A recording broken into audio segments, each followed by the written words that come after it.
বিপ্লবী ছাত্র জনতা ওই কনস্টিটিউশনকে এক পয়সার তোয়াক্কা করে না, দ্যাটস গন। এটা হলো একটা বিপ্লবী সরকার এবং এই বিপ্লবে একটা জালেমশাহী সরকারকে উৎখাত করা হয়েছে বাই ফোর্স। সেগুলোর আওতায়, সেগুলোকে বিচারের আওতায় এনে ওকে অবিলম্বে বন্দি করা উচিত। এবং ডক্টর মোহাম্মদ ইউনূস, আর এটা ইন্টারিম গভর্নমেন্ট নয়, আমি বারবার বলছি এটা ইন্টারিম গভর্নমেন্ট নয়। সে রেজিগনেশন পেপারে সাবমিট করুক আর না করুক, আজকের বক্তব্যে প্রমাণ হয়ে গেল যে সে ইচ্ছা করে ক্ষমতা রাখতে চেয়েছিল, কিন্তু তাকে ঝেঁটিয়ে পালাতে হয়েছে। শুনেছি প্রাক্তন প্রধানমন্ত্রী শেখ হাসিনার বক্তব্য শুনলাম, কিন্তু আমার কাছে মনে হচ্ছে যে উনি একটা ইলিউশনে ভুগছেন, বোকার স্বর্গে একটা ইলিউশনে। আমার মনে হয় যেন ওনার মানসিক, ওনার বয়স অনেক হয়েছে এবং আমার মনে হয় যেন ওনার মানসিক প্রবলেম হয়ে গেছে।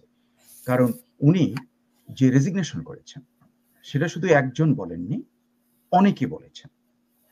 ওয়াকারুজ্জামান বলেছেন, তারপর অন্যান্য সবাই বলেছে, এবং চুপ্পু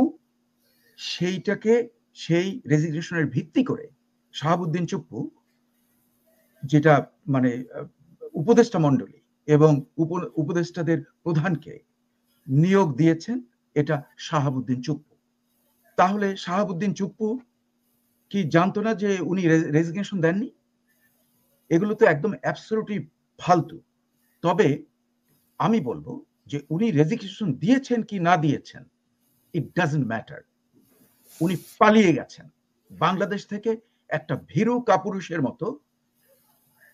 আমাদের অঞ্চলের 600 বছরের ইতিহাসে লক্ষণ সেনের পর এই হাসিনা শেখ এই পালিয়েছেন, তার ক্ষমতা ছেড়ে ভেগেছেন, হ্যাঁ, এবং ভেগে গিয়ে ভারতে আশ্রয় গ্রহণ করেছেন। এটাকে উনি দিয়েছেন না দিয়েছেন, it doesn't matter a bit. এটা ছিল বিপ্লবী গণ অভ্যুত্থান। বিপ্লবী গণ অভ্যুত্থানে এই সমস্ত কাগজপত্রের দাম হলো 2 পয়সাও নয়, মানে নট এ পেনি।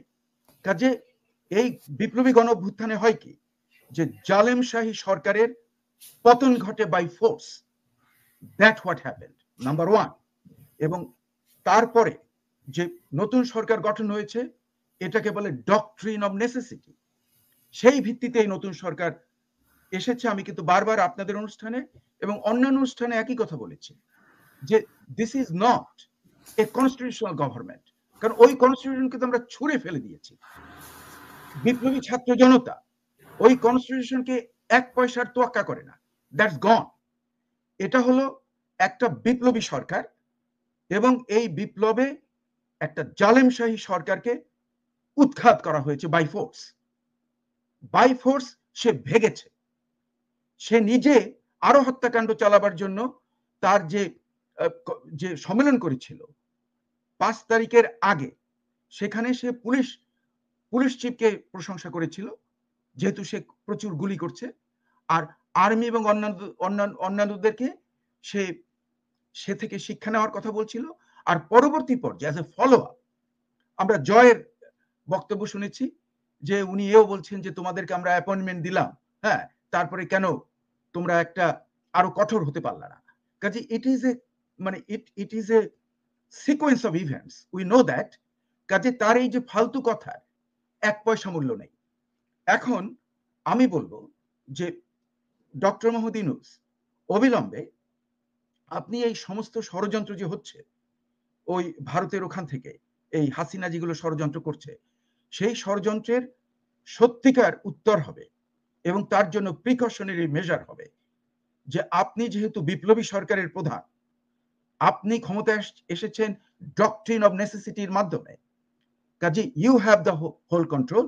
এবং মহান সেনাবাহিনীর সঙ্গে নিয়ে এবং ছাত্র জনতা, বিপ্লবী ছাত্র জনতা এবং অন্যান্য পলিটিক্যাল পার্টিস গুলো সবাইকে নিয়ে আপনার ইমিডিয়েট কর্তব্য হলো চুপ্পুকে, শাহাবুদ্দিন চুপ্পু, যার নামে আমরা রিপোর্ট পেয়েছি যে একটা জুডিশিয়াল ব্রাঞ্চের একজন অফিসার, তার যে সম্পদের কাহিনী আমরা পেলাম, সেটা কিভাবে এলো?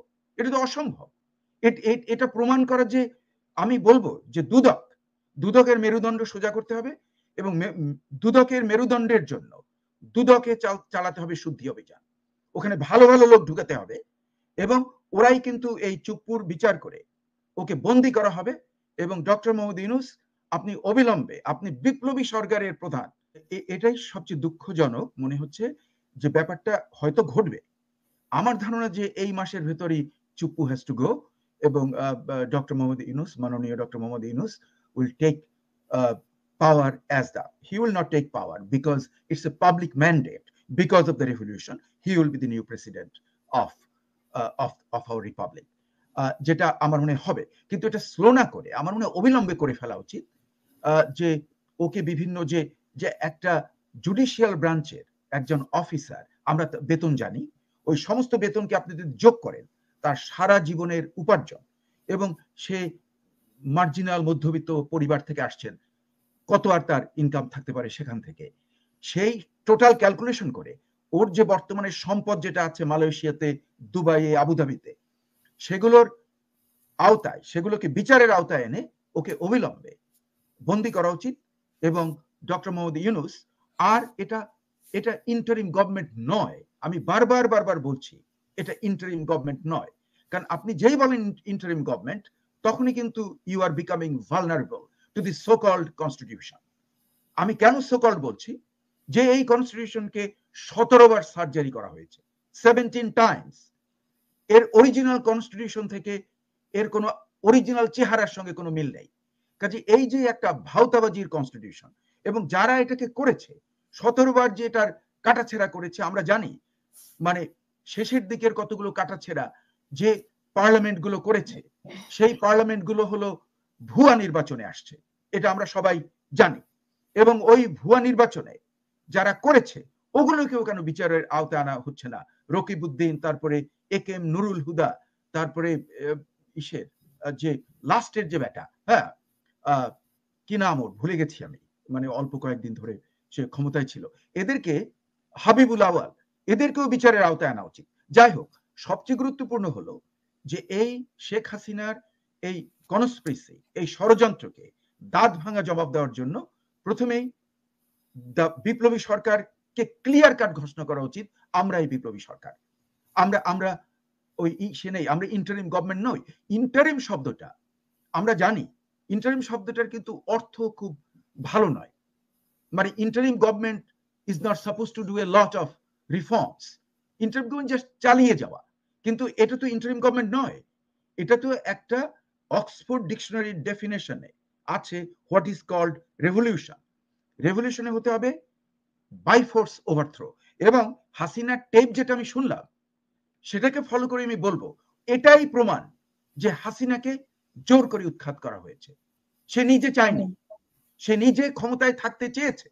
আজকের যে কথা বলেছে, সে রেজিগনেশন পেপারে সাবমিট করুক আর না করুক, আজকের বক্তব্যে প্রমাণ হয়ে গেল যে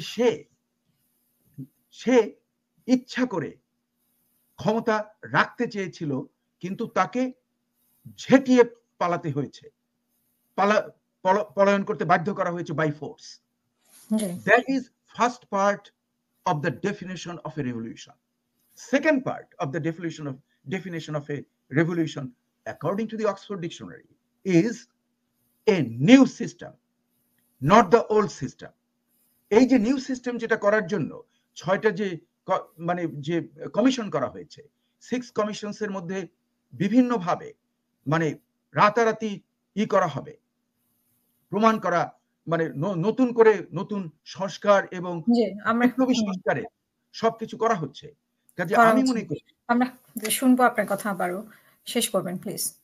হ্যাঁ, কাজে আমার কথা হলো যে এই যে টেপটা যে আপনারা চালালেন, এই টেপ থেকেই কিন্তু আমরা প্রমাণ হয়ে গেল যে এটা একটা বিপ্লব, এবং এটা একটা বিপ্লবী সরকার, এবং it has a legitimacy on the basis of doctrine of necessity. পৃথিবীর ইতিহাসে বারবার এটা অ্যাপ্লাইড হয়েছে, এবং উনি অবিলম্বে যেন ডক্টর মোহাম্মদ ইউনূসকে আমরা যুক্তরাষ্ট্রে ওয়েলকাম করতে চাই, প্রেসিডেন্ট ডক্টর মোহাম্মদ ইউনূস, এটাই হওয়া উচিত। অসংখ্য ধন্যবাদ।